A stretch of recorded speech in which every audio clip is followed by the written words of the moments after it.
Halo Bor, balik lagi di channel Kata Kakang Afid. Channel belajar masa kini. Ya iyalah, masa-masa lalu, mantan. Hush. Tonton sampai habis, jangan skip biar nggak gagal paham. Sing rasa wis pinter rasah nonton. Ambil kertas, pulpen, kita cus.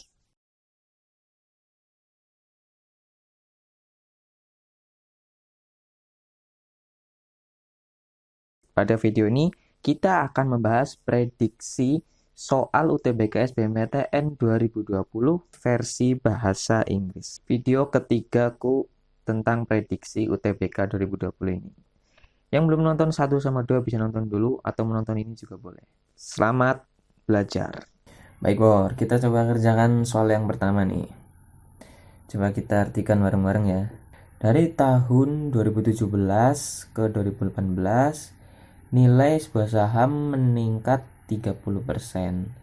Dari tahun 2018 ke tahun 2019, saham tersebut turun 10%. Berapa persen kenaikan seluruhnya? Dihitung dari tahun 2017 sampai tahun 2019 gitu ya. Jadi skemanya gini nih.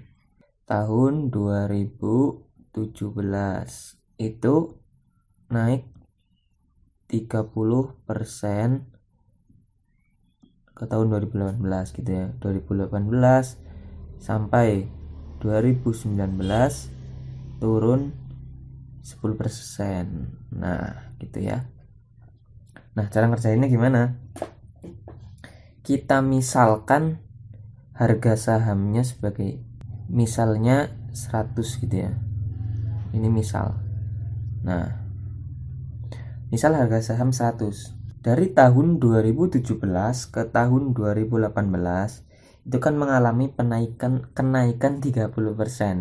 Berarti dengan kata lain, jika harga sahamnya 100 itu dikalikan dengan 130%. Kenapa 130? Karena kan kalau tetap berarti kan 100%. Karena naik 30% berarti 100 tambah 30, jadi 130% gitu ya. Jadinya kan sama dengan 130% itu kan 130 per 100 gitu ya. Kalau misalnya ini aku ganti per 100, nah itu kan tinggal kita coret sehingga jadinya 130. Jadi di sini bisa kita tulis 2017 itu 100 naik 30%, jadi tahun 2019 jadinya 130 gitu ya.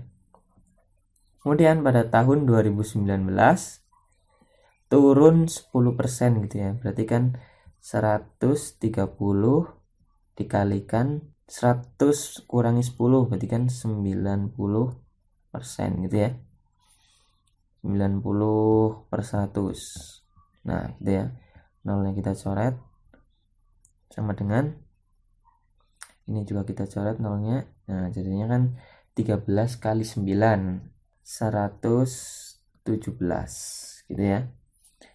Berarti tahun 2019 menjadi 117 gitu ya. Nah dari tahun ini kan yang ditanyakan kenaikan total gitu ya, dari tahun 2017 sampai 2019. Berarti kan 117 dikurangi 100 sama dengan 17 dibagi 100. Kenapa dibagi 100? Karena tadi kan awalnya dikalikan 100 gitu ya. Jadinya 17%. Sehingga jawabannya adalah yang C. Ya, soal yang selanjutnya nih, soal nomor 2 Bor. Manakah yang senilai dengan bentuk ini gitu ya. Nah, ini kan bentuknya pecahan ya. Jadi, kalau mau menjumlahkan pecahan harus disamakan penyebutnya gitu ya. Nah, untuk menyamakan penyebutnya gimana? Tinggal dikalikan aja gitu ya.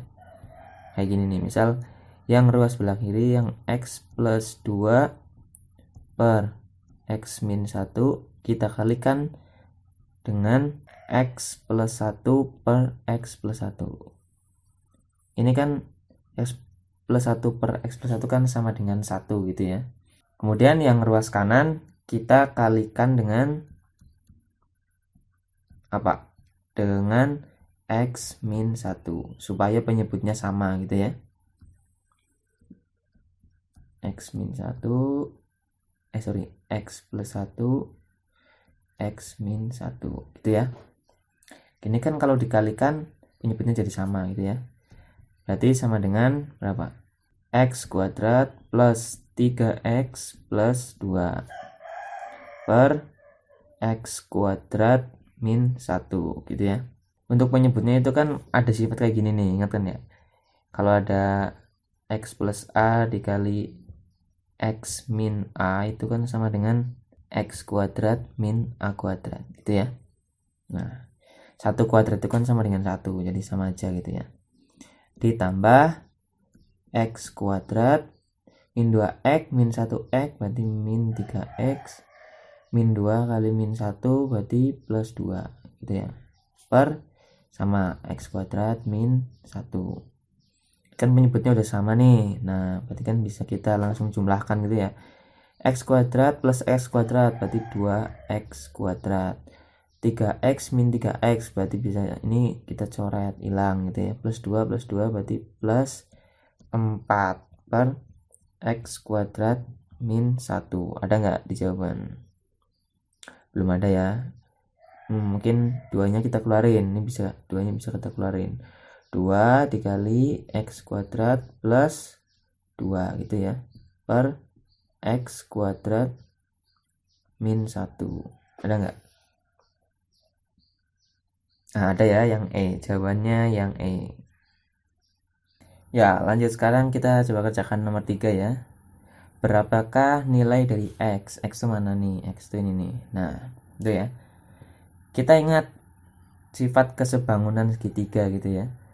Di sini kan sudutnya 3 sudut segitiga itu sama ini nih, ditandai sama ini ya. Ini itu ya. Antara dua segitiga ini sudutnya sama. Sehingga bisa kita simpulkan bahwa sisi-sisinya pun itu sebangun gitu loh. Jadi nilai X bisa kita cari dengan membandingkan kedua segitiga ini gitu. Misal di sini dari segitiga yang pertama kita mengetahui panjang sisi AB dan AC gitu ya. Misal AB per AC itu kan sama dengan berapa nih di sini? AB itu 12 per 10 gitu ya.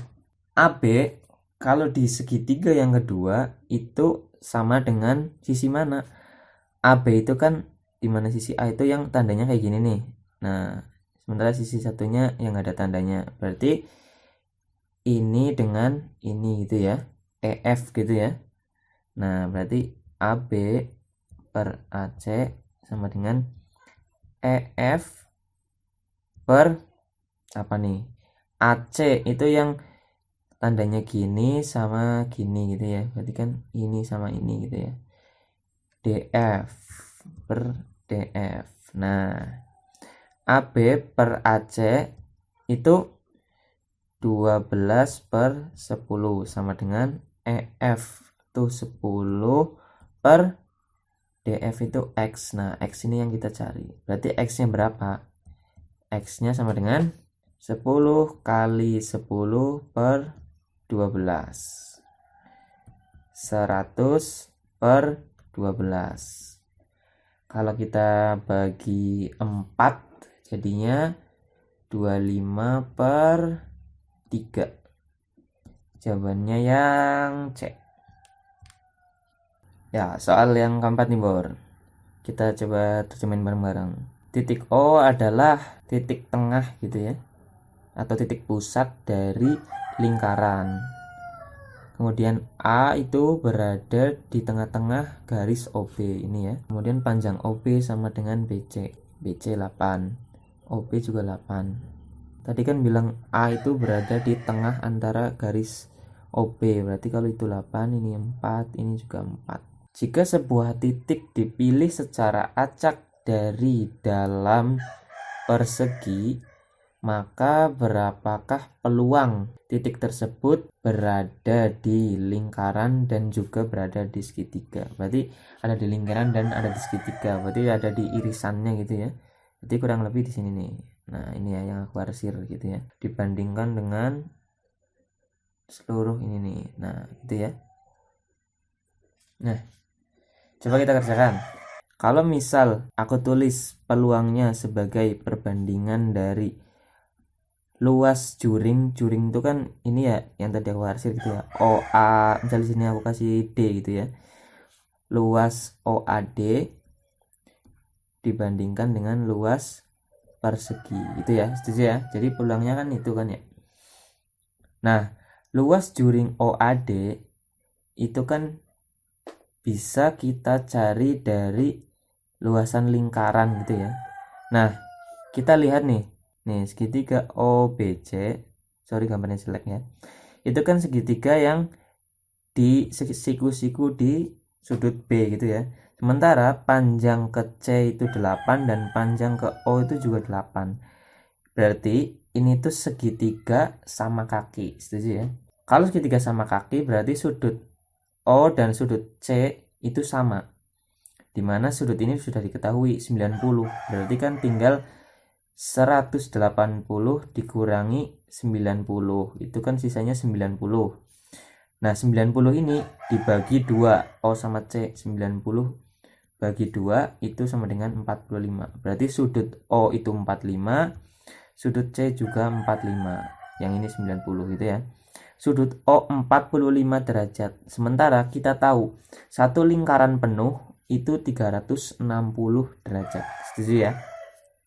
Berarti juring OAD itu sama dengan 45 derajat, luasnya ya, 45 derajat per 360 derajat dikalikan luas lingkaran. Setuju ya? Nah, 45 per 360 bisa kita coret ya. Jadinya kita bagi 45, 1 per 8 kali luas lingkaran. Nah, luas lingkaran ini luas OAD ya, sorry. Luas lingkaran itu sama dengan pi R kuadrat. Nah, R-nya berapa? R-nya itu kan sama dengan OA ya. Nah, A itu berada di tengah garis OB. Nah, berarti OA itu kan 4. Nah, ini ya.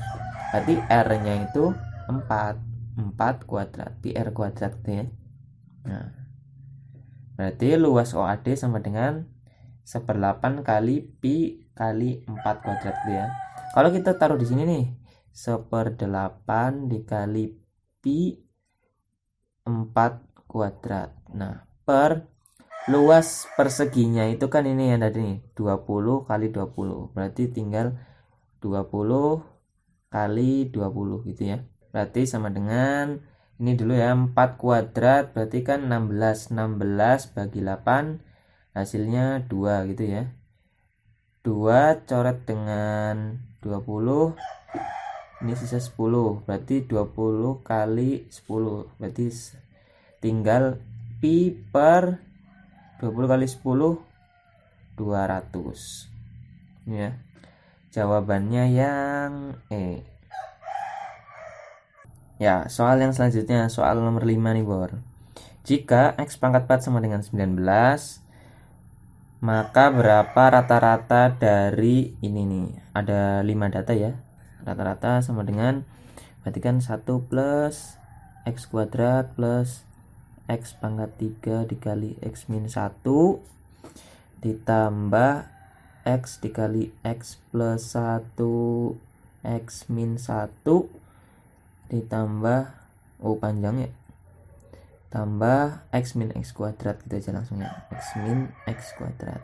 Nah, per 5 gitu ya.